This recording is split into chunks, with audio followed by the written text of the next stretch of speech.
It always comes to this.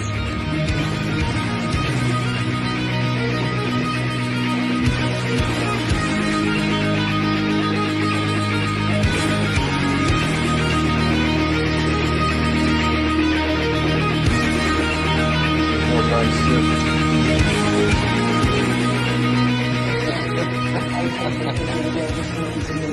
Hello there guys, here to do another tattoo progress update today.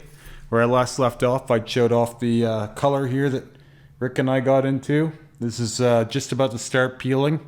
It's just over 2 days after the fact, so that's right on track for me realistically.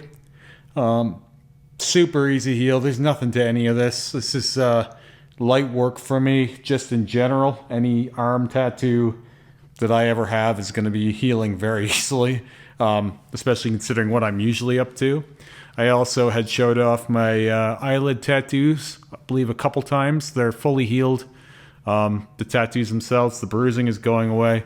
This eye got worked a little harder, so it's taking longer. As you can see over here, it's into that kind of yellowy orange stage.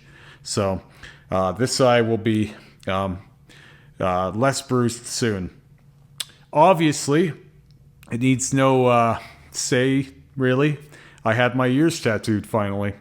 For people who've been watching this for a long time, this channel for a long time will know I have always wanted to get my ears tattooed, and I have never really known exactly how to go about it because of my multiple stretched piercings.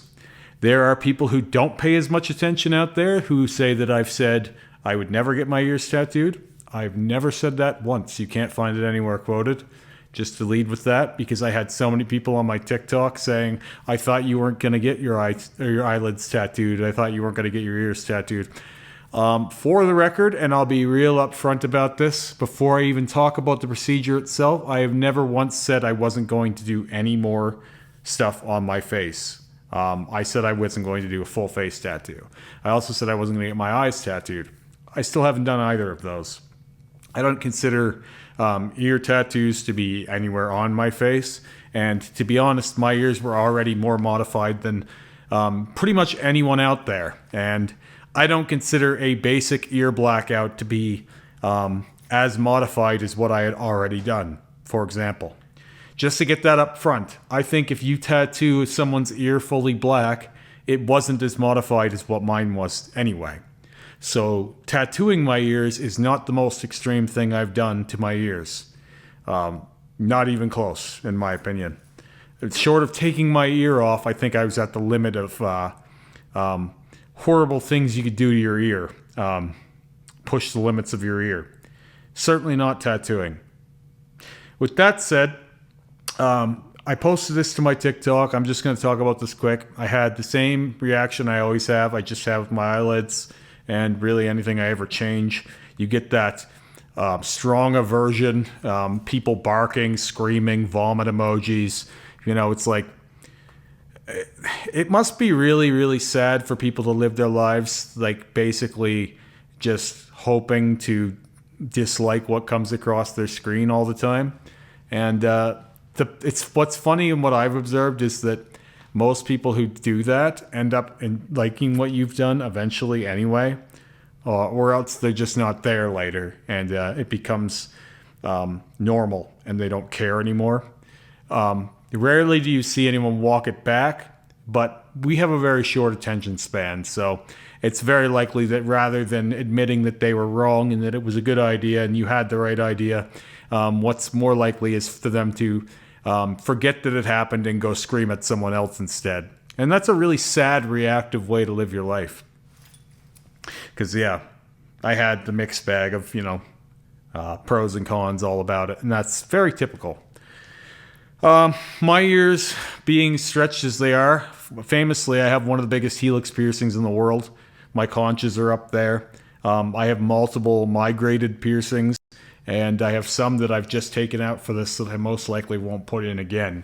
I had 2 little piercings up here that I just probably won't bother with. They were just small guys, and I have a feeling that by the time the swelling subsides and the tissue is healed, they'll be too small to even put back in. I expect that most of my holes that are bigger will be smaller when this is all said and done. And I could even lose my left tragus piercing altogether. There is a strong possibility that will heal and the skin will rip because it was thin tissue. None of the rest of them will. I'm not worried about that for anything else. That tissue is at a level where it was more or less fine, but it may end up of migrating over time like the other side did. And so this isn't to say that I'm not into piercings at all anymore, but I did this at the right time because, as I've talked to you guys about before on here, I'm less and less interested in getting piercings, and I'm less and less interested in the piercings that I even have now. That being said, I'm taking care of the ones I have. Obviously, there are some that they cause me no concern, and I'm more than happy to have them forever, like my labret, my septum piercing, my philtrum, my cheek piercings and bridge and stuff.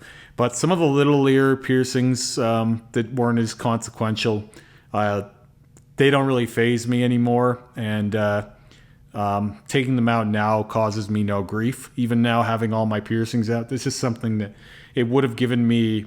It would have given me some pause or some adverse kind of feelings, knowing that they're all going to decrease in size over the time that they're out. But I'm at a place in my life where if my helix piercing isn't 26 millimeters, it's only 24, that's not a big deal. I mean, realistically, I could stretch it out again after I heal this if I wanted to. But I don't know that I will even care, and I have all the smaller sizes. So if that is the case, we'll see. Terry and I, being that my ears are incredibly scarred up, incredibly thick with scar tissue, and each ear is quite a bit different. The decision was made to go with a really tattered design, something similar to scratch work, but more solid. And we even did use some red in here, believe it or not. There's red throughout this as well. It's just you won't be able to really pick it apart from the blood and the swelling right now. And that'll just be something that shows up more in time, hopefully. But this will not be a perfect one pass. I do believe we'll end up doing some touch-ups, at least on the lobes. For whatever reason, the lobes were the hardest part to stretch. And not just stretch, but saturate. And it wasn't until it wasn't until near the end of the first year that Terry kind of figured out the best way to saturate the ear. People can be pretty critical about these kinds of things when they're not perfect. But how many artists do you know that have been blacking out ears their whole lives, or have even done one for that matter, right?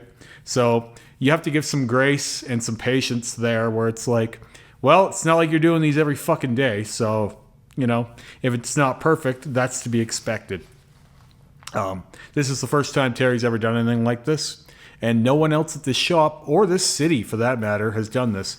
If you go to Calgary, I'm sure you'll find a person or two that have done it, but even then, it's not going to be very common. I don't think there's an ear tattoo specialist out there, so you're really just winging it. And Terry went low and slow with it, and we used a 7 mag for the lobes and 15 mag for pretty much everything else. It went in fairly well everywhere but the lobes, but they were pretty fucking bloody. So whenever you've got pretty fucking bloody on your hands, you're very likely going to need to do another pass to solid things up. I don't think that we'll do another pass over everything though, and if we do, it'll be a light brush. It'll just be the lobes for the most part that we wanted solid, that I think we would have been risking doing more damage than is good, hitting them again and again and again. And I'll be the first to tell you that tissue was getting pretty sensitive towards the end in each ear. We did this one second, this one first. And it was weird. The tissue gets really wet and hard to grip. And the black ink and blood mixed together and turn into this kind of gunk. It was interesting. Even now, there's parts of my ear that are covered in kind of a gunky ink blood mixture. And obviously, I'm going to clean that up later. But I wanted to let this whole thing dry out before I mess with it. It could be an interesting heal. I'm not sure what to expect. I think that the swelling will probably be the worst of it. It's already not that painful, but I would imagine that if I was touching it or rubbing it, it would be. So, it's not like it has no pain in it. More or less, as soon as I seen it, it was like, oh, I should have done this a long time ago. It's gonna suit my overall aesthetic, I think, a lot more when it heals. And black ears have a tendency to gray out quite a bit anyway, so it won't be nearly this extreme when it's healed. It looks crazy right now because it's covered in blood and goo and black ink. But when it's healed and my ears calm down, it will look a lot better. That's a guarantee. It looks better when we had cleaned it up. But obviously, I'm not going to be cleaning it 90 times a day. I'm just going to do it twice a day like everything else. But that said, there were parts of it that were fairly painless. And then there were parts of it that were some of the worst pain I've ever felt with a tattoo. Anytime we got inside the conch area, where that's stretched in there, was incredibly painful. I will not sugarcoat anything. I'll never lie to you guys. That was some of the worst tattoo pain I've ever felt. There were some really, really hair-raising, toe-curling feelings in places that I would describe as close to a 10 out of 10 for pain as I will probably ever feel. And I don't think that that's typical either. I don't think that that's what you should expect if you're to get your ears tattooed. I think that the average person that's out there watching this, and even people who have their own black ears, if they're watching this, they will not have had the experience that I had, because they don't have the scar tissue and the stretching that I have. Just the fact that all of that tissue was so warped and messed with already, and some of it was uniquely challenged tissue, and some of it was really hard to saturate. When we get into for example, the inside of my conch, that was next level pain. I don't know if I can even describe what that feels like, because most people don't have an inside ear, like an inside hole, to saturate. So I think it's a very unique experience, and not one that I think everybody wants to feel. But for the record, it was much more painful than my eyelid tattoos, and for whatever reason, people thought that was super painful. There was a point when my left ear had filled up with so much blood and black ink that I couldn't hear properly, and it sounded like I was underwater when people were talking. I was then worried about doing both of them in the same session, but when I flipped over to get the other one done, all of the blood and black ink mix poured out of my ear, and I was able to hear again. It was a really interesting sensation to go from no hearing really to hearing perfectly all in one go. Again, another really interesting experience. These are transformative experiences, I always say, where your life is slightly altered by the tattoo. This happened with my finger blackouts as well. It happened slightly with my eyelid tattoos, where my eyes were really heavy for a while, but it's not like I couldn't see, So these are more moderate still on the ends of extreme mods. I would consider ear tattooing to be moderate. I would not consider it to be a very extreme one. You can take that with a grain of salt, but I think that when you chop off a nose or chop off an ear, for example, the reason why I consider that extreme is because that's forever, whereas while you'll get the image of something forever here, the impairment is not forever. So that's how I kind of separate those things. There will be no long-term damage from the eyelid or finger blackout or ear tattoo. So yeah, one of the more painful experiences I've had. Moment to moment, it was probably more painful than the back blackout, but of course, because the back blackout took such a long time, and you're there for a really long experience, it becomes the worst of the two.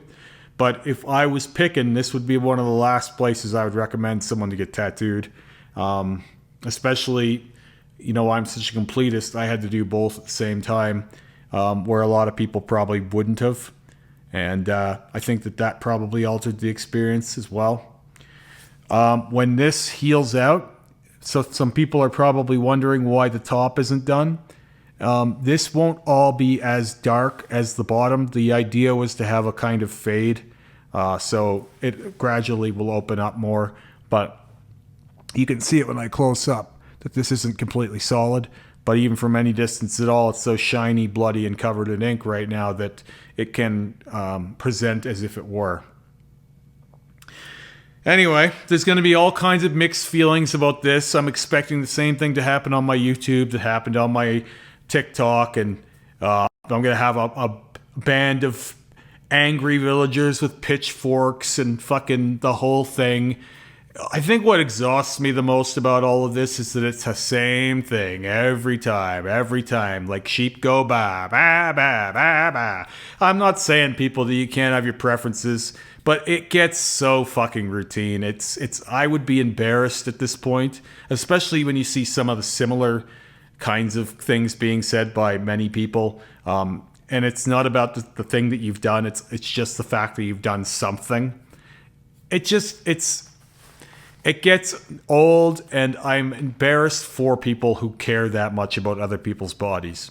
It's to the place where, like, I'm not embarrassed to show these things off, but it gets to a place where this is why I keep my social media behind generally, because, like, I don't do this stuff for that reaction. I don't do this stuff for a positive reaction either. I legitimately wanted to do this for a long time, but had no idea how to approach it. It's not going to be a mystery also when I do more on my palms, because for people who've been watching, I've been talking about doing that for a long time. People are always like, oh, I thought you were done on your... It's like, I never said that I was never doing anything else. When the fuck did I say that? I've been saying nothing but I'm going to continue, you know? And in these vlogs where I talk about all this, I know most people don't watch all the way through. I explain these things and what the next step is going to be. I think I talked about my ear tattoo periodically over the last 5 years, how we could do this. But I was just never sure about it. And if I can't wrap my mind around it, then it's a no. But I never said never. It was just I couldn't get there yet. And the reason why I couldn't get there was because I couldn't figure out how I would be okay with losing some piercings and losing some size in some of my more favorite piercings. Now I've crossed that bridge, and it was high time, so it made sense for me now. That's really all you need to know. So hopefully you like it. If you don't, join the group of angry villagers on the fucking side there and grab a pitchfork, scream, bark, snarl, whatever you want. It's a form of support, whether you think so or not, so I'll take it.